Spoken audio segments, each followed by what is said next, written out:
grew up in South Africa. That's where I still live. I enjoy it. Grew up there during a time known as apartheid.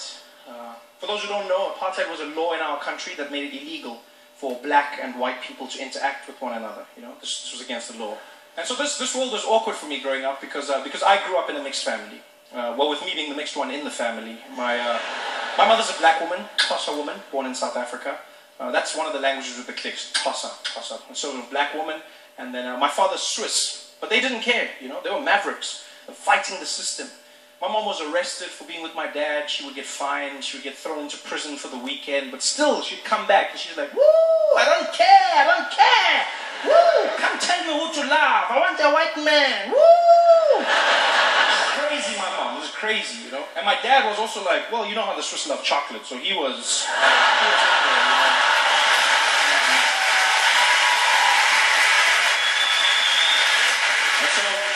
So they got together and they had me, which was illegal. So I was born a crime, which is something I don't think they ever thought through, because as a family we couldn't live together. You know, like in the streets we couldn't even be seen together.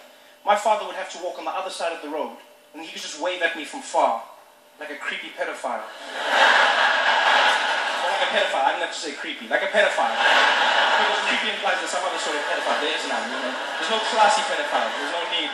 They're like, afternoon, ladies, afternoon. No, just browsing. It's so classy. No, it's a pedophile.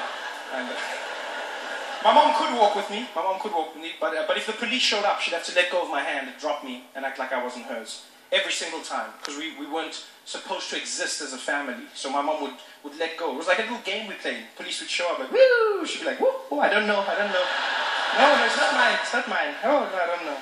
It was horrible for me. I felt like a bag of weed. It was a tough time. And the downside of being light was that being light, I was different. People mocked me, gave me names like mixed breed, half caste. I hate that term, half. Why half? Why not double? Or twice as nice? I don't know. We give you weird names. I just wanted a cool name, you know? I wanted to be black, to be honest. That's all I ever wanted. Especially since one day growing up, I met an American. And he was shocked that in South Africa we had all these titles, and he said to me, he said, well, you know, Trevor, if you go out to America, they'll label you as black. I said, really? He was like, oh, hell yeah. Yeah, everybody's black out there, yeah. You'd be super black. Oh, well, that sounds good to me. Super black. Yeah. And I made a choice. Like, first chance I get, I go out to America, I'm going to get a piece of that black. And I did, boarded a flight. It was an 18-hour journey, Johannesburg to New York. I didn't sleep a wink. I just sat there in my chair like a madman, watching every single black American movie I could find. Just sitting there going crazy, practicing like, yeah, nah, man, yeah. King Kong ain't got shit on me, yeah. Sorry? Oh, the chicken, please, the chicken. Thank you. Thank you. Yeah, put it in your mouth, yeah. 18 hours of flying, 18 hours of practice. I landed in New York and I was fluent in my black American. For shizzle my nizzle. Everything.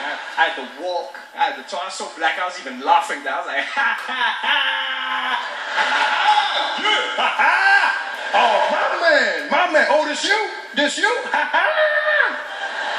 That is the coolest thing in the world. Black Americans are so cool and confident, they'll make you feel good about yourself just by asking if you are you.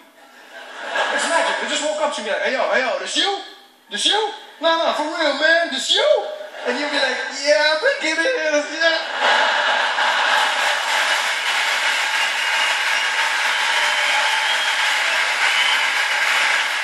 And I was that black. I was super black. I was loving it. Until this guy walked up to me. I don't know him. Didn't even know me. Tapped me on the shoulder in the airport. He's like, ¿Qué? Paisano, ¿qué pasó, güey? ¿Qué lado, de que lo que lado eres, no? I said, what? You talking to me? I said, yeah, I'm talking to you, man. I'm just saying, we made it, baby. We made it, eh? Now that we're here, our kind, we gotta stick together, hombre. Our kind. 18 hours of flying and I wasn't black. I was Mexican.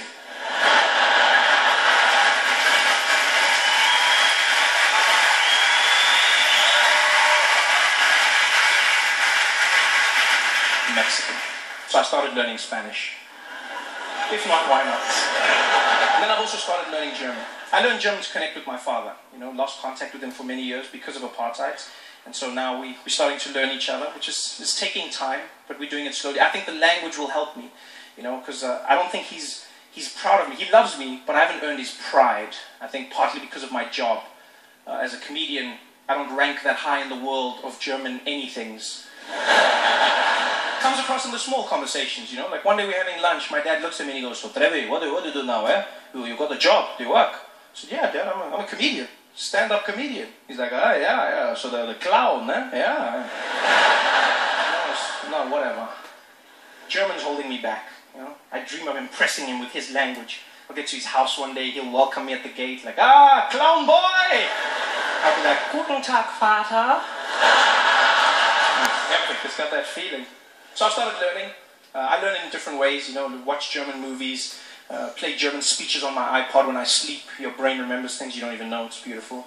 The only hiccup was, it turned out I downloaded some of Hitler's speeches. It's not like Google warned me, don't judge me. Google wasn't like, "Oh, not those ones." No, it just let me download everything. And so I learned some of his nuances, not his philosophies. It's just, I've been told that when I speak German, sometimes I sound distinctly Hitlerish. Which I found out in Germany, which is not the best place to find out that you've got Hitler vibes. Would have rather found out at home. And it was actually, it's funny now, not so much then. I was in Cologne, Germany, beautiful area. I'll never forget, I was walking around and I went into like a little sandwich shop, you know, like one of those subways where you make your own sandwich. And I walked in, the woman was really nice to me. She's like, "Guten Tag, kann ich Ihnen helfen?" And I looked at her and I thought, confidence, Trevor, confidence. I said, "Guten Tag! Ich will einen kleinen Boten haben, bitte schön! Das schwarze Boten mit dem Käfer und das Schinken, bitte schön! Und gib für mich auch die Salami und ein Pepsi-Cola trinken, bitte!"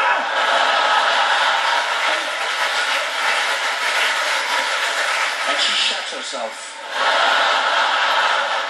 I'll never forget the look in her face. She went pale. She looked me straight in the eye and she said, "Der schwarze Hitler!" Which means the black Hitler. I was so happy. But she said Hitler, but at least she said I was black. You guys are fantastic. Thanks for having me.